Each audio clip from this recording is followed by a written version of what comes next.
Thank you for joining us, Kim. First off, welcome to APTN. We're so happy you have joined us. Can you tell us a little bit about yourself to our audience?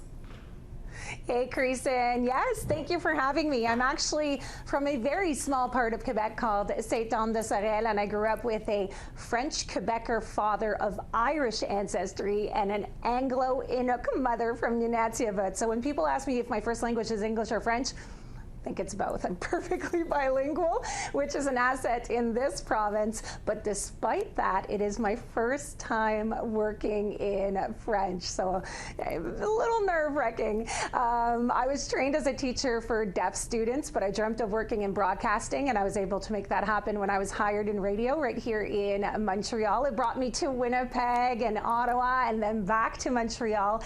I did some community TV. I worked for 8 years for Global News, and now I'm here. Awesome. Well, we're happy to have you. Is there anything that excites you to be joining APTN?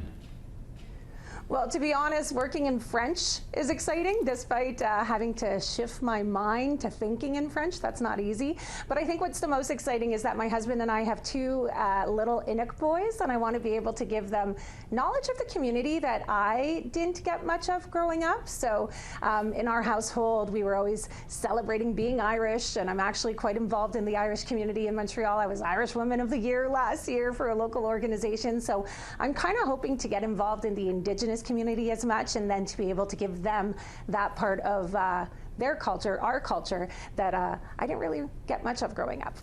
What do you hope to bring to Nouvelles Nationales D'APTN? That's a tough question.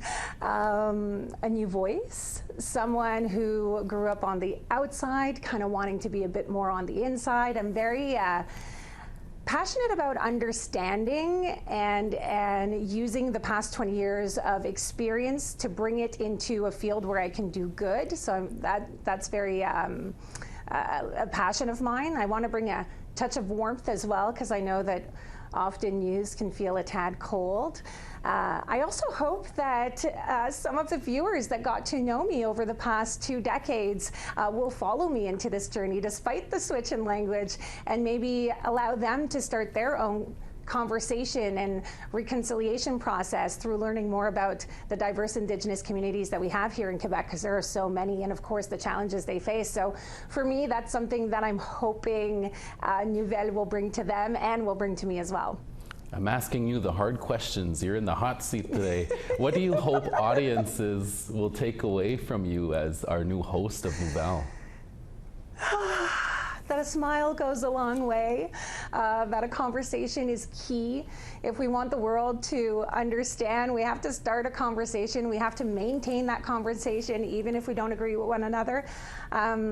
Trust is key, and I hope the audience will trust that I have their best interests at heart, and that I want Nouvelles to represent them and to be their voice. So I know many will see me as the Irish Inuk girl, but I hope that they see me as one of them, and that I'd be able to truly represent them. So that's what's giving me the goosebumps.